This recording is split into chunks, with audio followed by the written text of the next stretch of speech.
અહીં ઉપસ્થિત આદિવાસી ડુંગરી ગ્રાસ્ય સમાજના તમામ ભાઈઓ બહેનો વડીલો આગેવાનો મુખીઓ અને નાના ભૂલકાઓને હું તરંગ નીનામાં હાર્દિક સ્વાગત કરું છું। મિત્રો, ઘણા બધા સામાજિક પ્રોગ્રામો થતા હોય છે, પણ સમીરભાઈ ડામોર અને તેમની ટીમ જે રીતે જનજાગૃતિ લાવવાનું કામ કરી રહી છે, તો તેમના માટે અને તેમની ટીમ માટે એક વખત તાળીઓ થઈ જાય। આજે આપણે ઇતિહાસની અંદર જોઈએ કે અંગ્રેજો સામેની સૌપ્રથમ ક્રાંતિ કઈ થઈ, તો દરેક પુસ્તકોની અંદર લખેલું છે કે 1857 નો વિપ્લવ જે મંગલ પાંડે શરૂ કર્યો। પણ સૌથી પહેલા અંગ્રેજો સામે ક્રાંતિ કોઈએ લડી હોય તો એ આપણા આદિવાસીઓ હતા। અને આજે આપણે જેમની જન્મ જયંતિ ઉજવવા માટે અહીં ઉપસ્થિત થયા છીએ એવા આદિવાસી સમાજના ક્રાંતિકારી તિલકા માંજી, જેને પહાડિયાના ઉપનામથી આપણે ઓળખીએ છીએ, જેમનો જન્મ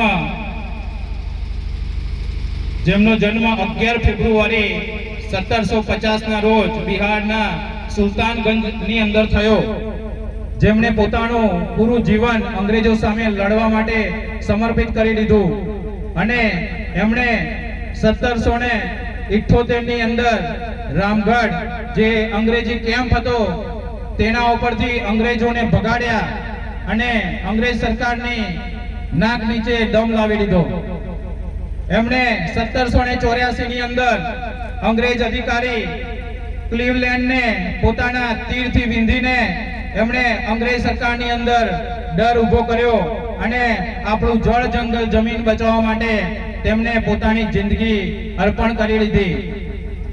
અંગ્રેજ સરકાર ક્લીવલેન્ડની હત્યાથી ખૂબ જ આહત થઈ અને તેમણે તિલકા માંજીને ભાગલપુર પાસે 4 ઘોડાઓ સાથે દોરડાથી બાંધીને તેમને ઘસડવામાં આવ્યા। છતાં પણ તિલકા માંજી સાહેબની આંખોમાં જરા પણ ડરનું નામ નિશાન ન હતું। તે પોતે લોહી લુહાણ થઈ ગયા, પણ તેમની આંખો જે હતી તેનાથી અંગ્રેજોની અંદર હજુ ડર હતો। અંગ્રેજ સરકારે ભાગલપુર નજીક એક વડના ઝાડ જોડે તેમને ફાંસી આપી દીધી। અંગ્રેજો તો આપણો દેશ છોડીને ચાલ્યા ગયા, પણ હાલની મનુવાદી સરકાર જે હાલના ઇતિહાસની અંદર આપણા ડુંગરી ગ્રાસ્ય સમાજનો તો બહુ મોટો ઇતિહાસ છે કે રાણા પ્રતાપ જ્યારે અકબરની સેનાથી ભાગીને અરવલ્લી સાબરકાંઠાની પહાડીઓની અંદર છુપાયા, ત્યારે 20 વર્ષ સુધી આદિવાસી સમાજે તેમને રોટલા ખવડાવ્યા અને એમને રાણામાંથી મહારાણા બનાવ્યા। અને આજે રાજસ્થાનની અંદર અમુક અસામાજિક તત્વોએ એવો કેસ કર્યો છે કે જે રાણા પુંજા ભીલ હતા તે ભીલ નહીં, પણ રાણા પુંજા સોલંકી હતા। આ લોકો આપણો આદિવાસી સમાજનો ઇતિહાસ દબાવવા માટે મથી રહ્યા છે। મિત્રો, આજે મહાશિવરાત્રી છે, હું કહેવા માંગુ છું કે આપણી જે લડાઈ છે આદિવાસીઓની, એ વર્ષોથી જળ જંગલ જમીન બચાવવાની લડાઈ આપણે લડવાની છે। મંદિર માટેની લડાઈ નથી આપણી, પણ જળ જંગલ જમીન માટેની લડાઈ છે। હવે થોડા સમયની અંદર જે રીતે આગળ આપણા વક્તાઓએ વાત કરી કે ડીલિસ્ટિંગ આવવાનું છે, સૌ પ્રથમ આપણી આ સરકારોએ એવું કીધું કે જે પણ આદિવાસીઓ કોઈ પણ ધર્મ સ્વીકાર કર્યો હશે અને જે પોતાની આદિવાસી રીત પરંપરાઓ ભૂલી જશે તો એને ડીલિસ્ટિંગ કરવું, એટલે આદિવાસીઓના જે હક અધિકાર એમને મળે છે એની અંદરથી આદિવાસી તરીકેની એમની ઓળખ ભૂસી નાખવી। થોડા સમયની અંદર વસ્તી ગણતરી આવશે। વસ્તી ગણતરીની અંદર આદિવાસી સમાજ માટે અલગ ધર્મ કોલમ હોવી જોઈએ। આદિવાસીને કોઈ ધર્મ નથી, તેઓ પ્રકૃતિ પૂજક છે, પણ હાલની તારીખમાં આપણે જોઈએ તો આપણો આદિવાસી સમાજ હિન્દુ, મુસ્લિમ, ખ્રિસ્તી, બૌદ્ધ આવા અલગ અલગ ધર્મોની અંદર વહેંચાઈ ગયો છે। તો જ્યારે સરકારને પૂછવામાં આવે છે યુનોની અંદર કે ભારતની અંદર આદિવાસી છે કે નહીં, ત્યારે તેઓ શું કહે છે કે ભારતની અંદર આદિવાસી નથી. શા માટે?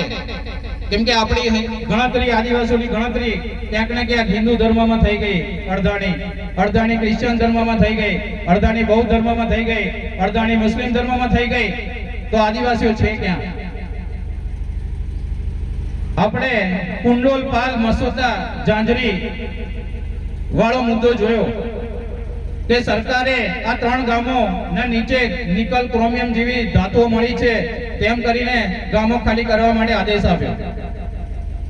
ઘણા બધા સામાજિક આગેવાનોએ અહીંયા ભિલોડા ખાતે અને અહીંયા ગાડી સામાજિક પ્રોગ્રામો કર્યા. અમારા જેવા જે સામાજિક કાર્યકર્તાઓ છે, અમારી ટીમ, અમે અમદાવાદની અંદર ડુંગરી ગણેશ સમાજની મીટિંગ બોલાવી અને તેની અંદર સર્વાનુમતે એવો નિર્ણય લેવામાં આવ્યો કે ત્યારે લોકસભાની ચૂંટણી હતી તો લોકસભા ચૂંટણી બહિષ્કાર કરવાનું અમે નક્કી કર્યું. બીજા દિવસે સાબરકાંઠાના અરવલ્લીના ફ્રન્ટ પેજ ઉપર લોકસભા ચૂંટણી બહિષ્કાર કરવાનો જે નિર્ણય અમે લીધો હતો તેના વિરુદ્ધમાં સરકાર ડરી ગઈ હતી અને આઈબી ના માણસોના અમારા ઉપર ફોન આવતા હતા અને તેઓ અહીંના જે કલેક્ટર છે એ પણ કુંડોલપાલ મસૂદામાં સમજાવવા માટે પોક્યા કે તમે લોકો વોટિંગ કરો, લોકસભાની ચૂંટણીનો બહિષ્કાર ન કરશો, કે એવો નિયમ આવી ગયો છે કે હવે આવનાર સમયની અંદર આ ખનન અટકી જવાનું છે. પણ મિત્રો, તમને ખ્યાલ હશે કે આ લોકોએ જે રીતે વિમાન દ્વારા અરવલ્લી સાબરકાંઠાના દરેક ગામડા ઉપરથી આ લોકોએ જે ખનીજોનું અવલોકન કર્યું છે એની અંદર 142 ગામો ઉઠી રહ્યા છે મિત્રો. એની અંદર તમારું મારું બધાના ગામ આવી જાય છે. આ મનુવાદી સરકારોથી આપણી જળ જંગલ જમીન બચાવવા માટે આપણે લડવું પડશે મિત્રો. તમે જોતા હશો કે ક્યારે કોઈ પણ દીકરી ઉપર રેપ થયો હોય તો દરેક સમાજના લોકો મીણબત્તી લઈને નીકળી જાય છે. પણ દાહોદની અંદર 5 વર્ષની આદિવાસી દીકરી ઉપર જ્યારે બળાત્કાર થયો તો ત્યારે એક પણ આપણા રબર સ્ટેમ્પ ધારાસભ્યો કે સંસદ સભ્યોનું મોં ખુલતું નથી. એ આપણા માટે ગંભીર પ્રશ્ન છે મિત્રો. જે જનપ્રતિનિધિઓને આપણે ચૂંટીને મોકલ્યા છે એ જનપ્રતિનિધિઓ આપણા સમાજના દીકરાઓ પર જ્યારે અત્યાચાર થાય છે, દીકરી ઉપર અત્યાચાર થાય છે, ત્યારે એમના મોઢા સીવાઈ જાય છે. આવા જનપ્રતિનિધિઓને, આવા ધારાસભ્યોને, સંસદ સભ્યોને ઓળખવાની જરૂર છે મિત્રો. અને સમય આવે, ચૂંટણી આવે ત્યારે એમને